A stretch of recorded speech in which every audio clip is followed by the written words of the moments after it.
거룩한 주일 이 귀한 이 자리에 오신 여러분들을 주님의 이름으로 환영하고 또 축복합니다. 잘 오셨습니다. 우리 모두 일어나서 우리 주님께, 우리 하나님 아버지께 성령님의 인도하심을 따라 예배드리기를 원한다고 우리의 조용한 마음으로 묵도하심으로 예배를 시작합니다.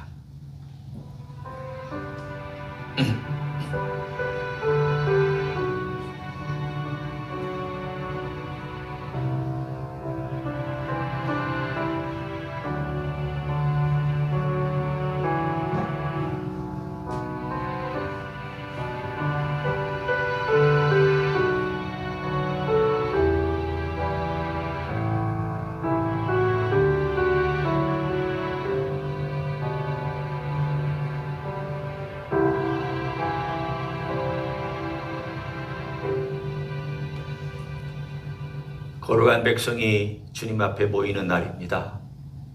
오늘도 하늘의 영광을 추구하며 바라보는 백성들이 이 자리에 일어섰습니다. 주님 이 자리에 함께 하신다고 약속하셨사오니 이 자리에 함께 하셔서 우리 예배를 받아 주시기를 원합니다. 우리의 심령으로 드리는 예배, 우리의 영과 진리가 온전히 우리의 마음과 하나가 되어 주님께 올려드리는 제사가 될 수 있도록 축복하여 주시옵소서. 예수님의 이름으로 기도하옵나이다. 아멘. 10장 찬송하시겠습니다.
앉으셔서 기도하는 시간을 갖습니다. 우리 하나님 아버지 앞에 기도 제목이 있는 대로 또 우리가 기도한 제목대로 우리 하나님 들어주시고 또 우리 안에 역사해 달라고 통성으로 기도하시겠습니다. 하나님 감사합니다. 오늘도 주님 앞에 우리가 우리 하나님의 놀라우신 이름을 의지하며 주님 우리의 예배를 위하여 또 우리의 교회 공동체를 위하여 주님 우리의 사역 주님의 나라를 위하여 기도합니다. 주여 이 어려운 가운데에 코로나 바이러스로 인해서 위축되지 않도록 도와주시고 주님 건강과 안전을 지켜주시기를 원합니다. 주님이 친히 손대시며 주의 군림의 손을 도와주셔서 우리 하나님의 선하심을 맛보게 해주시기를 원합니다. 주님 선교사님들을 기억하옵소서. 주의 종들의 그 아름다운 선교의 열정과 이제까지 기도하며 눈물 흘린 모든 것들이 이제는 싹이 나고 아름다운 결실을 맺을 그런 시간들이 올 수 있도록 축복하옵소서. 주님, 우리 하나님의 선하신 일들로 인하여서 멕시코에 있는 예수님의 공동체가 계속해서 틀을 잡고 내용이 채워지기를 원합니다. 약한 종들을 기억하옵소서. 육체로 인하여서 고통받는 종들이 위로받게 하시고 하늘의 놀라운 권능과 하나님의 능력이 받을 수 있도록 주님 역사하여 주시옵소서. 오늘도 우리 예배를 받으시고 하나님 우리의 간절한 기도를 들으시옵소서. 사랑하는 종들의 심령이 하늘 향하여 날마다 일어서게 하시고 걸어가게 하시고 순례길을 걸어갈 수 있도록 축복하여 주옵소서. 감사합니다. 이 모든 기도의 제목을 사랑이 많으신 예수님의 이름으로 기도하옵나이다. 아멘. 우리의 신앙을 사도신경으로 고백하시겠습니다.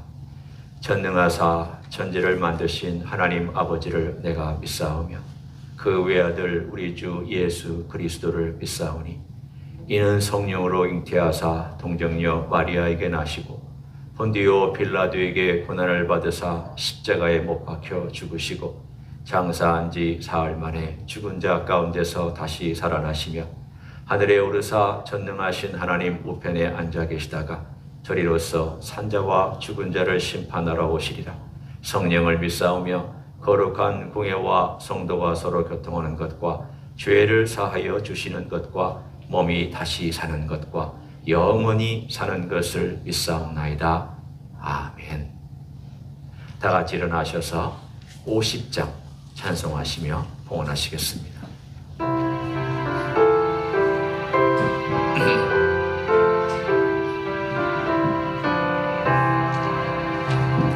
내게 있는 모든 것을 아낌없이 드리네.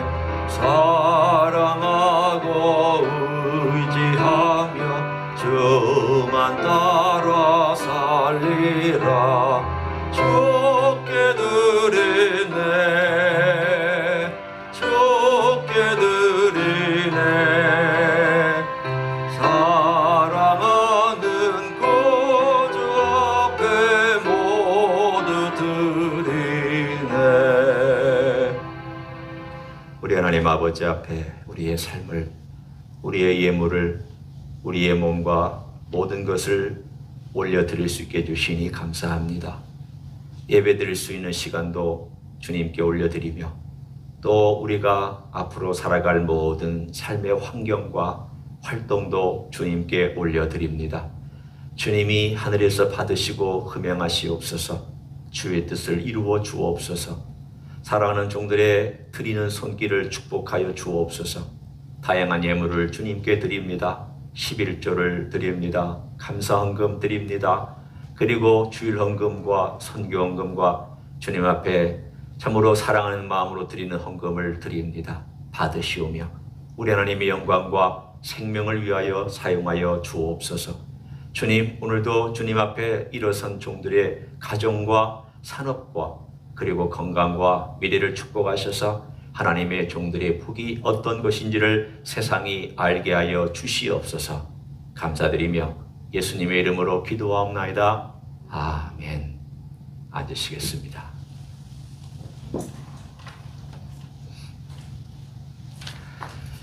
오늘 일부 예배 나오신 여러분들을 주님의 이름으로 환영합니다. 벌써 2월 첫째 주일, 2월 7일 예배를 드립니다. 하나님께서 계속해서 가정마다 은혜가 넘치게 해주시고 또 이 어려운 코로나 바이러스 잘 이겨내시고 우리 교회의 모든 성도들이 승리할 수 있기를 원합니다. 다른 건 여러분 광고 참고하시고 6월 한 달에는 다른 특별한 행사가 없지만 2월 28일 목회 협력팀 모임이 있다는 것 기억해 주시기를 바랍니다. 우리 전우자를 보면서 우리 함께 손을 흔들어서 같이 이렇게 격려하시고 주님의 이름으로 환영하고 축복해 주시기를 바랍니다. 가정에서 예배드리는 종들에게도 제가 여러분의 사랑과 관심을 담아 제가 이렇게 사랑을 전합니다. 하나님 아버지의 말씀 같이 보도록 하겠습니다. 말씀은 이사야서 49장 1절부터 7절까지 그리고 요한복음 17장 두 군데 1절과 22절 두 군데를 이렇게 보도록 하겠습니다.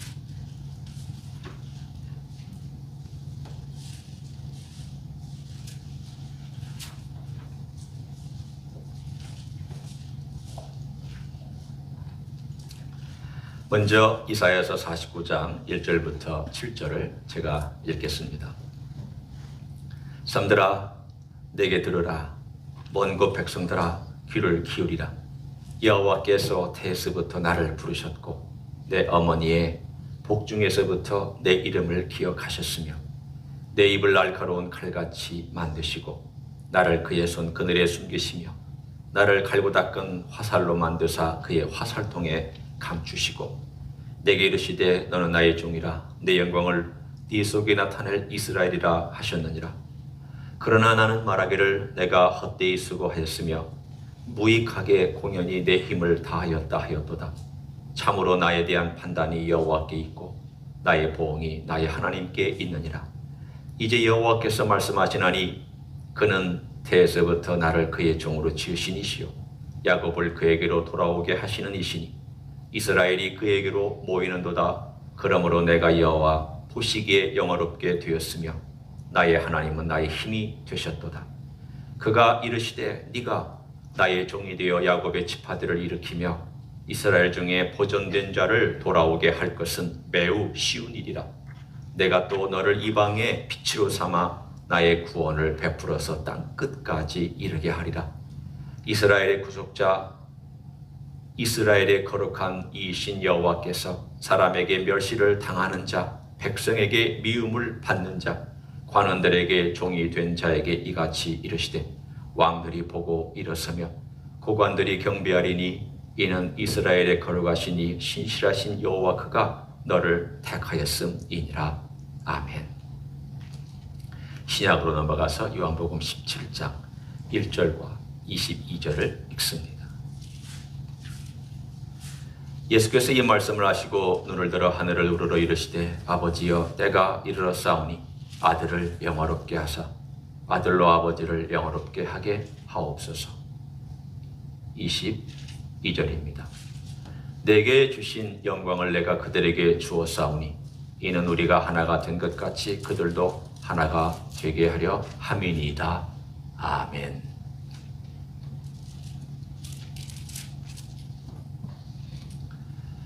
우리가 순금이라고 얘기할 때에는 순도 99.99% 정도의 금을 순금이라고 얘기를 합니다. 100%의 순금은 없다고 합니다. 그러나 99.99%라는 이 순금도 얼마나 많은 과정을 겪어야 이 순금이 되겠습니까? 여러 번 그 재련하는 과정을 겪습니다. 보통 찌꺼기를 없앨 때에는 전통적인 방식은 납을 집어넣어서 그 납이 그 금속 가운데 있는 찌꺼기하고 결합해서 무거운 가벼운 어떤 산화된 물질이 되면 위에 뜨게 되어 있고 무거운 금은 아래로 가라앉게 되어 있습니다. 그럼 위에 있는 그 찌꺼기들, 불순물과 결합된 그 찌꺼기들을 계속 걷어내면서 조금씩 더 열을 올려서 순도 높은 순금을 만들어냅니다. 성경에 보면은 그런 재련, 단련 이런 단어들을 많이 썼죠. 또 그 단어가 영어에 또 캐릭터라는 또 의미이기도 합니다. 성품이라는 단어하고도 단련, 재련 이런 것과 연관이 되어 있습니다. 아, 이게 성경에서 쓰이는 단어구나. 그러나 그 금의 본질은 변하는 건 아닙니다. 그 광물질 안에 있는 구성 성분에 찌꺼기가 빠져나가고 금만 모여서 순금이 된다는 그런 뜻이지 금 자체가 본질이 변한다는 그런 뜻은 아닙니다. 그럼 본질 자체가 변한다는 예는 뭐가 있을까요? 우리 여러분 잘 아시지만 이 물이 바로 그 한 예입니다. 물은 공기 중에 널려있는 수소와 산소가 결합되어서 만들어진 것입니다.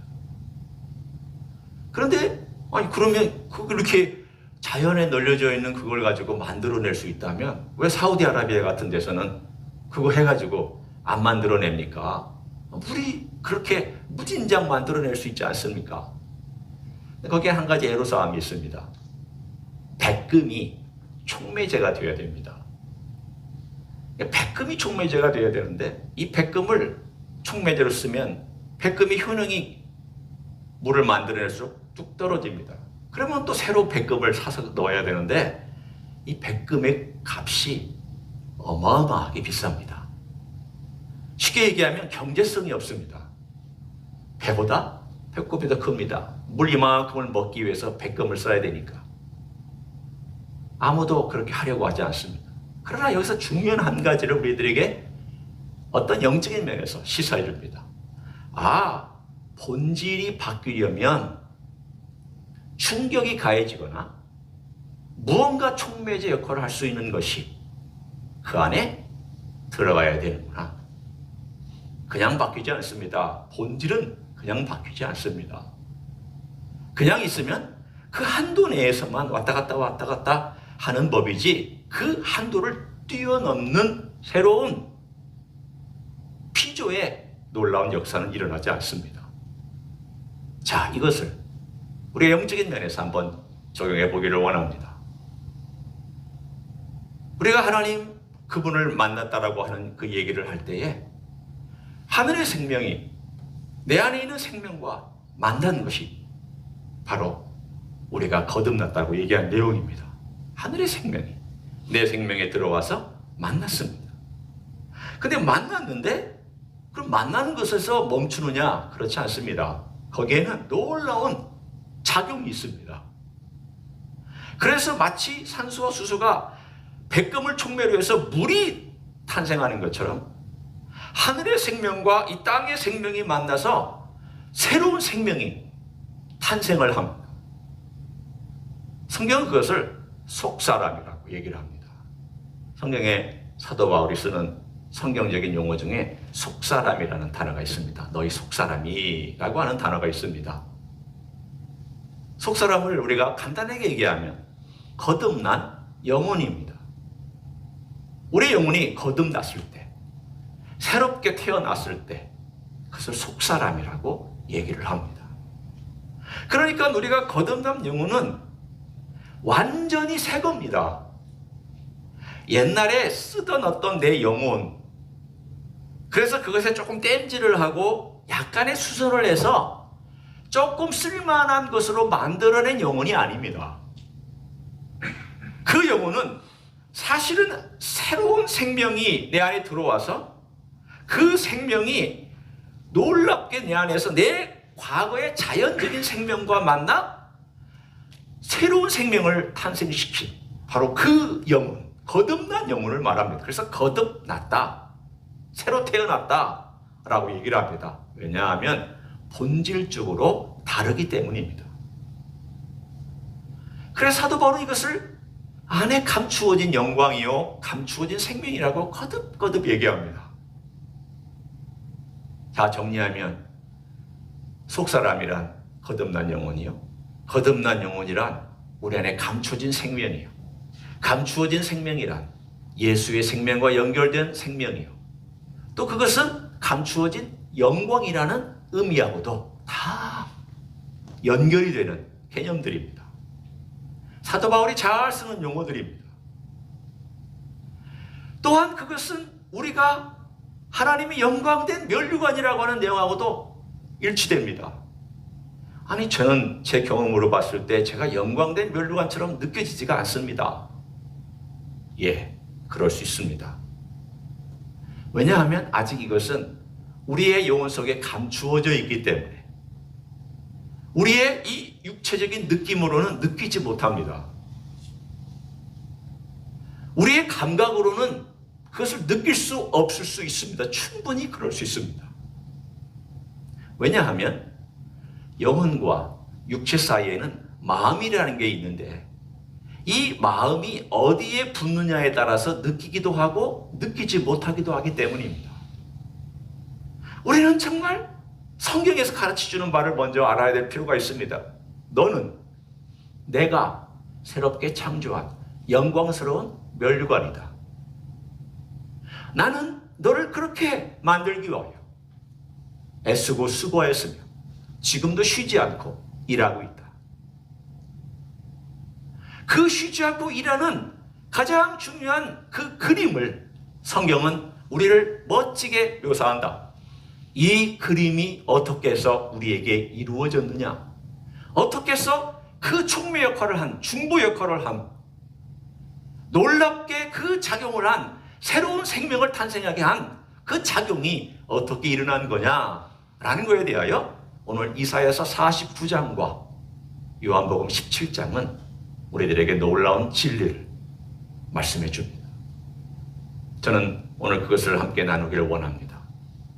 49장을 보면 49장의 이야기가 전체가 다 예수님의 생애를 그림처럼 묘사한 것처럼 순서대로 쫙 하고 펼쳐놨습니다. 한번 보십시오. 49장 1절부터 제가 봅니다. 49장 1절은 이 종이 하나님의 종이라고 나와 있고 야훼의 종이라고 나와 있는데, 이 종이 어떤 분인가 하면 태에서부터 부르셨고 복중에서부터 이름을 기억하셨다. 이것은 기본적으로 성경에서 쓰는 일종의 불렀다라고 하는 데에 쓰는 표현법입니다. 내가 너를 지명하여 불렀다. 하나님의 소명, 원래 지명하여 부름, 태어난 순간부터, 아니 우리가 말을 할 때는 이미 그 전부터 하나님께서 그 목적을 위하여 불러낸 한 존재를 의미합니다. 두 번째 2절과 3절을 한번 보십시오. 그분이 어떤 사역을 하고 어떤 사명을 가지고 이 땅에 와서 일을 하셨는지에 대하여 이렇게 묘사합니다. 내 입을 날카로운 칼같이 만드시고 나를 그의 손 그늘에 숨기시며 나를 갈고 닦은 화살로 만드사 그의 화살통에 감추시고. 예수님의 사역은 사람의 동기를 드러내는 사역이었습니다. 예수님은 사람의 내면을 드러낸 일을 하셨습니다. 예수님 앞에 서면 죄인이 부끄러워합니다. 그걸 의도적으로 방어한 바리새인들이나 의도적으로 거부한 그러한 사람들을 제외하고는 예수님 앞에 서면 저는 부족합니다. 저를 불쌍히 여겨주시기를 원합니다. 저는 죄인입니다. 저를 떠나십시오. 베드로가 예수님의 영광의 모습을 살짝 보고 나서 한 말의 첫 번째가 뭐냐면 저는 죄인입니다. 엎드려서 저를 떠나십시오. 제가 감당하지 못합니다. 영광의 끄트머리를 살짝 본 거에 불과한데 그는 금세 자기가 죄인이라고 고백하고 말았습니다. 내면을 드러냈기 때문입니다. 얼마나 정확한지 그것을 표현할 때 날카로운 칼 같고 정확한 화살 같다고 2절에 말씀하고 있습니다. 주님 앞에 서면 그렇습니다. 3절은 또한 그분은 하나님의 종입니다. 하나님의 일을 하는 종입니다. 여기서의 종은 하인이라는 뜻이 아니라 영광스러운 종을 의미합니다. 마치 왕 아래 수상과 같이 저 나라를 다스리는 왕의 첫 번째 서번트가 수상인 것처럼 여호와 야훼의 이 종은 하나님의 일을 위하여 전체를 다 이끌고 가는 하나님의 일하는 종을 말합니다. 근데 그분은 내 영광을 내 속에 나타낼 이스라엘이라 하셨느니라. 여기 보면 이분을 이스라엘이라고 부르고 있습니다. 여러분 의아하죠? 아니 이스라엘이면 이스라엘 민족을 얘기하는 거지 어떻게 해서 이 종이 이스라엘이라는 이름을 갖고 있습니까? 이분은 이스라엘이 아닙니다. 왜 이스라엘이 아닌가에 대하여 그 다음 절에 나와 있는 내용이 있습니다. 5절을 보십시오. 이제 여호와께서 말씀하시나니 그는 태에서부터 나를 그의 종으로 지으신 이시요 야곱을 그에게로 돌아오게 하시는 이시니 이스라엘이 그에게로 모이는도다. 이스라엘이 이스라엘에게 모인다. 야곱이 앞에 나온 3절에 이스라엘에게 모인다. 그러면 이 첫 번째 나오는 3절의 이스라엘은 누구를 지칭하는 것이겠습니까? 이 민족 이스라엘 아닙니다. 야곱을 지칭하고 있는 이스라엘 아닙니다. 이 이스라엘은 메시아 곧 야훼의 종인 한 개인을 여기서 통칭 이스라엘이라고 표현하고 있습니다. 궁극적으로 이루어질 이스라엘의 모습이니까, 그리고 이상적인 이스라엘입니다. 하나님께서 구약의 이스라엘에게 주었던 그 사명을 완성하는 분이니까 이스라엘이라고 칭하는 것에 대한 아무 문제가 없습니다. 그분의 사명과 사역을 2절과 3절은 말합니다. 4절. 그러나 뭔가 반전이 있죠. 그러나 나는 말하기를 내가 헛되이 수고하였으며 무익하게 공연히 내 힘을 다하였다 하였도다. 여러분이 이 구절을 읽으면 머릿속에 스쳐 지나가는 생각이 있을 것입니다. 야훼의 종이 이렇게 뭔가 실망했다고? 야훼의 종이 뭔가 이렇게 마음속에 흔들리는 것이 있었다고? 그럼 여러분은 금세 무엇을 머릿속에 떠올리십니까? 겟세마네 동산에서의 기도와 십자가에서 엘리 엘리 라마 사박단이라고 부르짖었던 예수님의 말씀을 생각하실 겁니다. 예수님 본인의 사역이 얼마나 힘들고 어려웠는지, 그분의 마음속에 있는 실망과 하나님이 떠난 것에 대한 마음의 그 고통과 고뇌를 이렇게 표현을 했습니다. 이사야는 예수님의 마음속에 들어갔다 온 것처럼 얘기를 합니다. 이사야는 마치 눈으로 예수님의 사역을 보고 있는 것처럼 얘기하고 있습니다. 그럴 수밖에 성령께서 이사야를 감동해서 이야기를 전하고 있으니 미래 800년, 750년, 800년 후에 일어날 이 일을 이사야는 그대로 순서대로 정확하게 묘사하고 있습니다. 그럼에도 불구하고 4절 보십시오. 참으로. 이 참으로는 똑같은 그러나입니다. 그러나가 4절에 한번 먼저 나오고 또 중간에 또 한번 나옵니다. 그러나 실망했지만 하나님의 버림을 받은 것 때문에 그가 정말 깊은 절망 가운데 있었지만 그럼에도 불구하고 그러나 나에 대한 판단이 여호와께 있고 나의 보응이 나의 하나님께 있느니라. 하나님 아버지 앞에 모든 걸 맡기며 그가 십자가에서 아버지를 신뢰한 마지막 말씀을 하시고 운명하신 이야기를 오늘 이렇게 적고 있습니다. 5절. 그리고 났더니 5절의 맨 마지막에 아까 읽었던 부분의 그 뒷부분입니다. 그러므로 내가 여호와 보시기에 영화롭게 되었으며 나의 하나님은 나의 힘이 되셨도다. 이 십자가 사역의 결과 그는 영화롭게 되었다. 우리가 요한복음에서 읽었던 이야기하고 무언가 일치되는 단어가 드디어 등장합니다. 그리고 6절에 첫 번째 반전은 영화롭게 되었다. 6절에 두 번째 반전은 모든 이스라엘 사람들과 이방인이 그에게로 돌아온다. 6절을 제가 뒷부분을 읽습니다. 이스라엘 중에 보존된 자를 돌아오게 할 것은 매우 쉬운 일이라. 내가 또 너를 이방의 빛으로 삼아 나의 구원을 베풀어서 땅끝까지 이르게 하리라. 그 빛이 땅끝까지 이르는 반전이 일어납니다. 세 번째 반전은 7절입니다. 중간부터 읽습니다. 관원들에게 종이 된 자에게 이같이 이르시되 왕들이 보고 일어서며 고관들이 경배하리니 이는 이스라엘 거룩하시니 신실하신 여호와 그가 너를 택하였음이니라. 언젠가 모든 왕들과 모든 무릎이 그 종 앞에 꿇고 경배하며, 꿇는 정도가 아닙니다. 경배한다고 그랬습니다. 우리는 단어 하나하나마다 신중하게 살펴볼 필요가 있습니다. 꿇는 것은 복종이죠. 그러나 여기서는 꿇고 경배한다고 되어 있습니다. 경배는 하나님께만 하는 것인데 바로 이 야훼의 종이 그들의 경배를 받습니다. 최고의 높이에 있는 권세자들의 경배를 받는 존재로서 언젠가 그분이 왕으로 등극하여 이 땅에 군림하고 임하실 것을 말씀하고 있습니다. 예수님의 생애를 보는 것 같지 않습니까? 예수님이 현재 다스리는 모습을 보는 것 같지 않습니까? 예수님의 재림에 대해서 얘기하고 있는 것 같지 않습니까?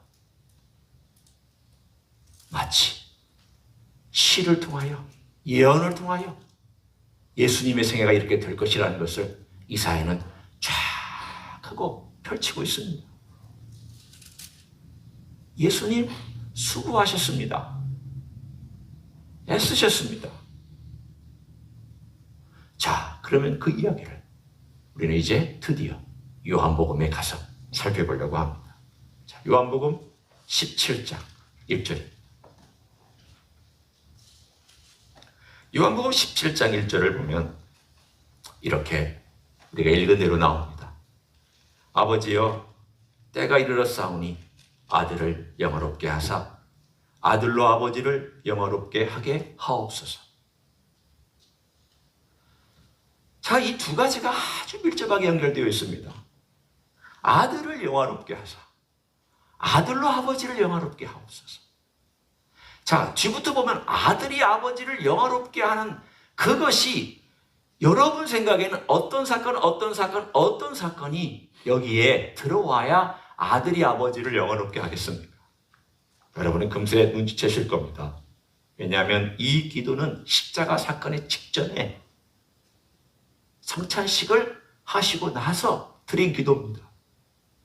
이 기도가 마가의 다락방에서 드려졌는지 아니면 겟세마네 동산에서 드려졌는지 정확히는 모릅니다. 다만 이 말씀을 하시고 16절까지 나온 이야기를 하시고 그가 그 짧은 시간에 성찬식이 끝나고 그리고 겟세마네 동산에 가시는 어떤 중간에 이 기도를 드리셨거나 아니면 겟세마네 동산에 드리셨거나 그 짧은 찰나에 드리신 바로 그 기도입니다.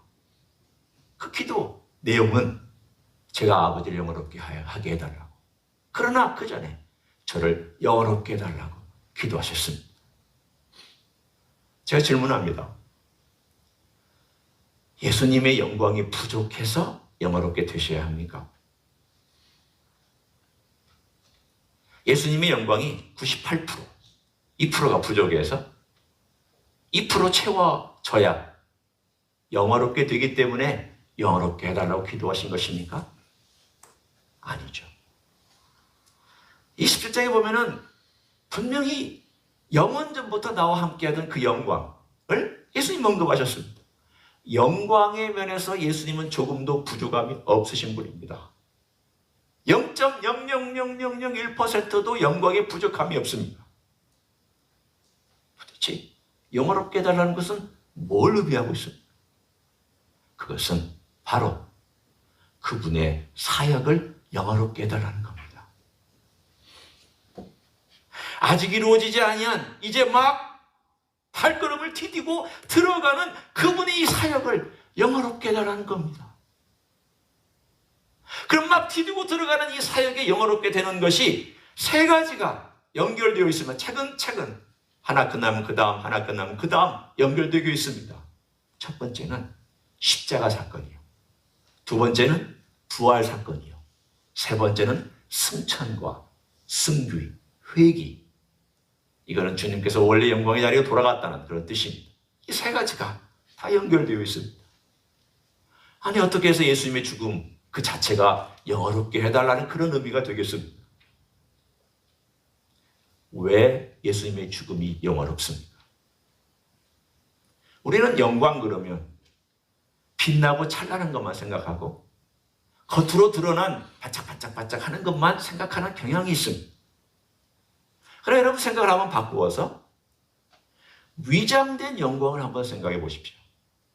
고난이고 십자가고 죽음이고 고통이고 고뇌고 아픔이지만 그 뒤에 숨겨진 영광, 곧 위장된 영광, 우리가 종종 쓰는 표현 중에 위장된 축복이라는 단어를 쓰지 않습니까? 고난이 있지만 그 고난이 위장된 축복이라고, 축복이 가장하고 고난을 가장하고 왔다라고 우리가 쓰는 것처럼 고난이고 십자가고 눈물이지만 그러나 그 자체가 하나님의 영광을 드러내는 방법이 되었다는 것이고 거기에는 하나님의 영광이 깃들어져 있다는 겁니다. 왜냐하면 그 죽음은 생명을 살리고 우주를 살리고 하나님의 세계 모든 것을 깨끗하게 정화시키는 영광스러움이 거기에 있기 때문입니다. 그래서 위장된 영광입니다. 영화롭게 해달라 주님, 이 제사를 받아달라. 제가 십자가에 의해서 아버지께 드리는 이 제사를 받아주셔서 아버지의 뜻이 이루어지고 아버지께서 영광을 받으시고 생명들은 살아나고 죽었던 자들이 일어나고 죽은 영혼들이 다시 사는 놀라운 그 영광스러움을 드러내 주십시오. 십자가는 영화롭게 하는 첫 번째 이야기입니다. 두 번째는 그 영광스러운 십자가의 죽음을 죽으시고 무덤에 가셨다가 부활하시는 것이 그분의 영광스러운 내용입니다. 예수님께서 부활의 몸을 입으셨을 때에는 과거에 여인의 몸을 통하여 입었던 성령의 임하심으로 그가 잉태가 되셨지만 그가 가진 육체는 제한이 많았습니다. 예수님 배고팠습니다. 예수님도 목말랐습니다. 예수님도 십자가에 못 박히실 때 아팠습니다. 예수님 채찍에 맞을 때 핏덩어리가 뚝뚝 떨어졌습니다. 살쪄 떨어졌습니다. 제약이 많았고 제한이 많았던 육체입니다. 그런데 부활의 몸을 입었을 때에는 제한과 제약이 없는 하늘의 몸을 입으셨습니다. 그런 점에서도 예수님은 영화롭게 되었습니다. 굳이 하실 필요 없지만 우리 때문에 육체를 입고 그 육체가 영화롭게 되는 우리를 위한 사역을 쭉 펼쳐나가시는 두 번째 과정에서도 영화롭게 되는 놀라운 이야기를 오늘 여기서 우리에게 전해줍니다. 그리고 부활의 몸을 입고 나신 다음에 40일 후에 그분이 승천하셔서 하나님의 원래 영광의 자리에 앉으셔서 이제는 그분이 원수가 너의 발등상에 되기까지 내 우편에 앉았으라.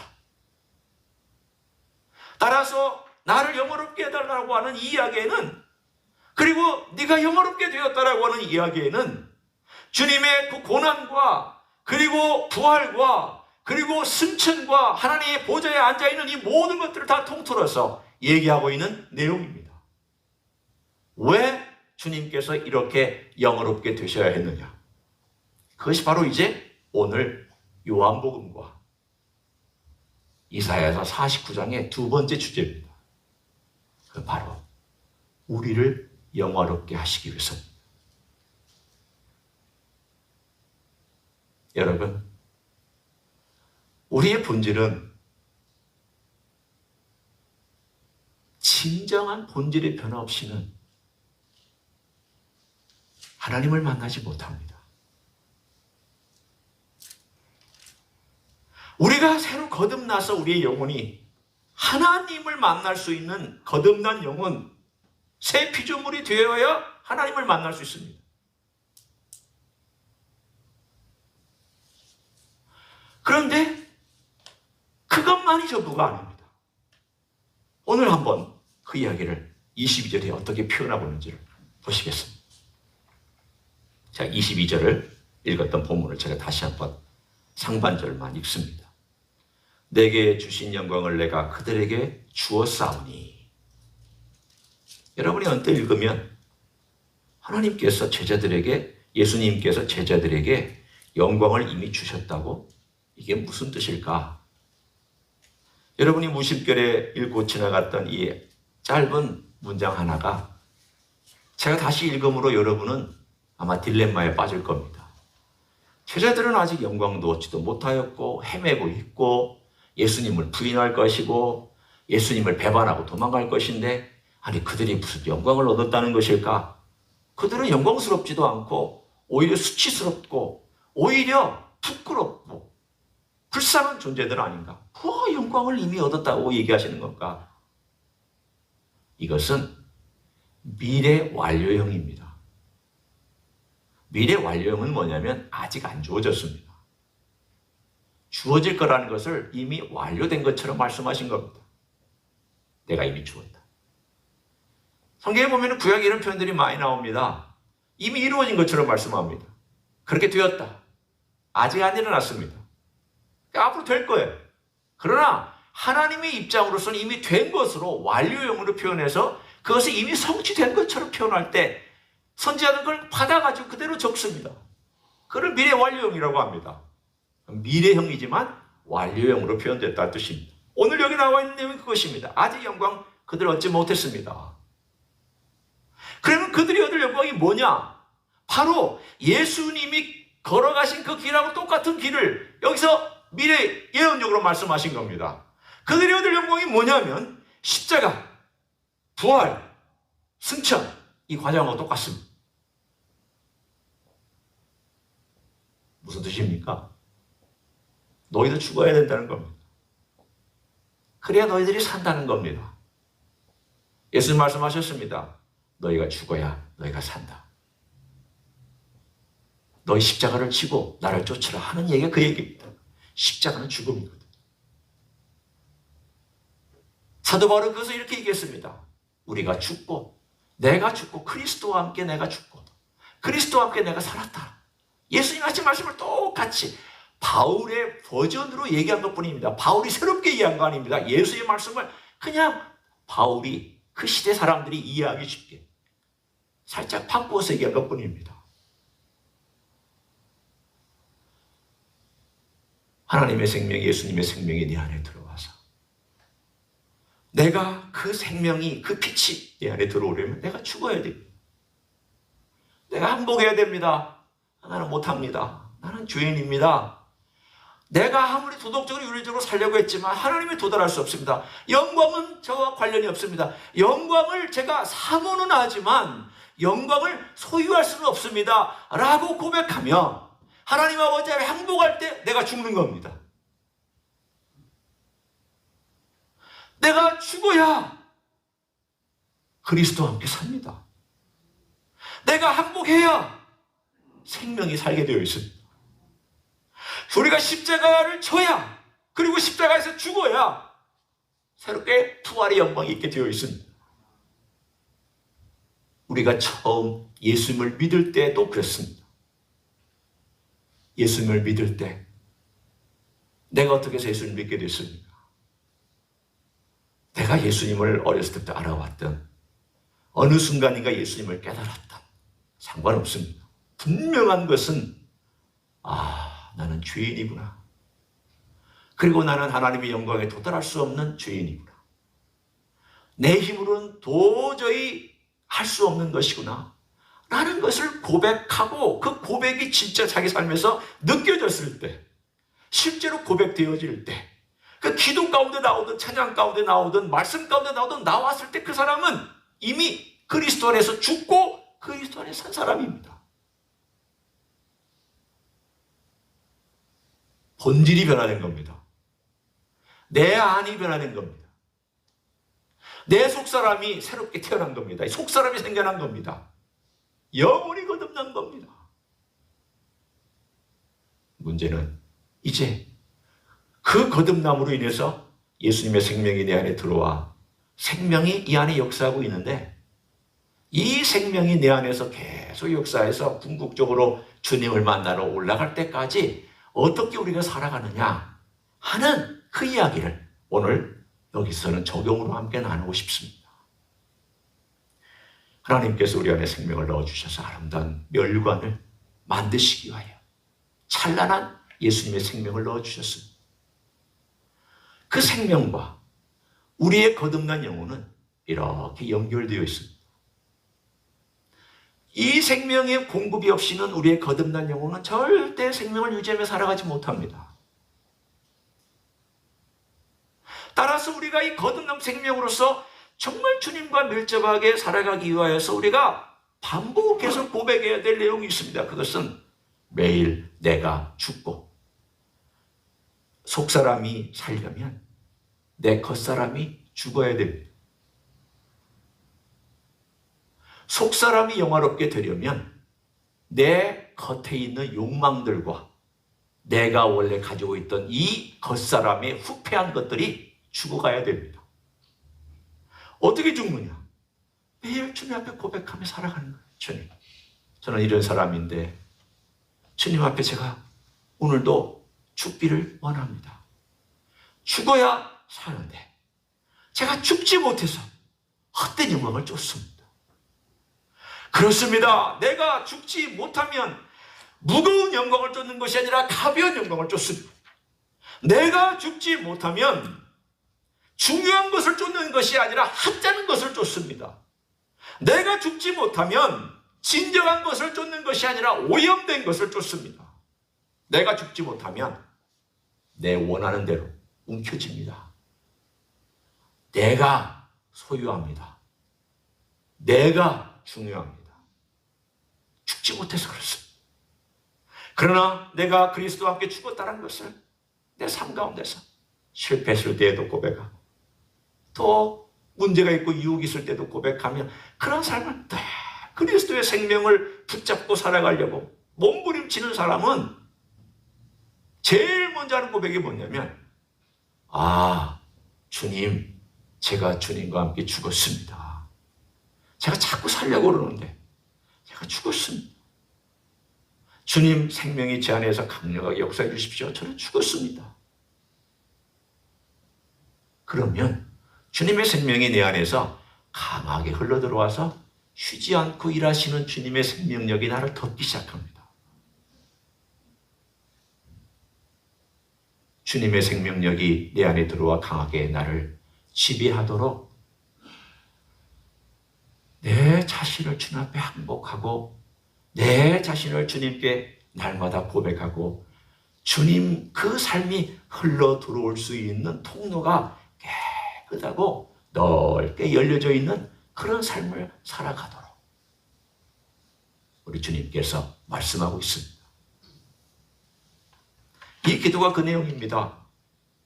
그 기도 내용을 한번 보십시오. 22절 뒤에 이는 우리가 하나 된 것 같이 그들도 하나가 되게 하려 함이니이다. 한 대표적인 예를 기도를 하셨잖아요. 성도가 하나 되는 게 얼마나 어려워요. 한 공동체가 하나 되는 게 얼마나 어려워요.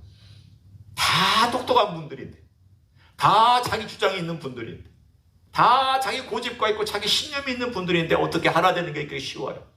안 되잖아요. 그런데 죽으면 돼요. 내 주장이 죽으면 돼요. 내 교만이 죽으면 돼요. 내 욕심이 죽으면 돼요. 내가 분노하던 것을 주님 십자가에다가 갖다 놓고 내가 죽으면 돼요. 안 죽으면 내가 움켜쥐고 내 주장하고 화를 내고 소리가 높아지고 다른 사람을 지배하고 다른 사람에게 심지어는 저주할 수도 있는 것이 인생이에요. 반대로 내가 죽으면 예수님이 내 안에서 생명의 역사에서 용서해요. 사랑해요. 덕을 세워요. 내가 죽으면 공동체를 하나로 묶어주는 역할을 해요. 공동체가 하나로 묶어지면 그 공동체 안에 생명은 더 강하게 역사해서 내 안에서 나 혼자만의 생명이 역사하는 것이 아니라 공동체 전체 하나님의 생명 역사가 쫙 하고 연결되면 그 생명의 역사가 나 혼자 일하는 것보다 더 큰 생명의 역사를 일으켜서 기적과 능력과 새로운 일들이 힘차게 일어날 줄로 믿습니다. 그래서 주님께서 이렇게 기도하신 것입니다. 나를 영화롭게 하여 주십시오. 그래야 저들을 영화롭게 할 수 있습니다. 나를 영화롭게 해주십시오. 그래야 내가 교회를 영화롭게 할 수 있습니다. 나를 영화롭게 해주시고 이 사역을 영화롭게 해주시고 영광스럽게 받아주십시오. 그래야 제가 저들에게 준 그 미래에 줄 영광이 빛나고 찬란하게 멸관이 되어서 아버지의 그 놀라운 계획과 제가 수고하고 애쓴 것과 때로는 실망도 하겠지만 때로는 그러면 안 되는데 하겠지만 궁극적으로는 아버지의 놀라운 수고와 애쓰고 쉬지 않고 일하시는 것이 그들 안에 그 인생 안에 이루어질 것입니다. 예수님 기도하셨습니다. 우리를 위하여 기도하셨습니다. 이 놀라운 기도가 그대로 이 공동체 안에 응답될 줄로 믿습니다. 그런 삶을 추구하며 기도하는 여러분 되시기를 예수님의 이름으로 간절히 축원합니다. 기도하시겠습니다. 하나님 아버지 고맙습니다. 참으로 하나님 우리 인생은 이기적이고 자기중심적이어서 죽을 줄 모르고 주장할 줄을 압니다. 십자가를 칠 줄 모르고 가벼운 것들만, 손대기 쉬운 것들만 내가 처리하고 가려고 합니다.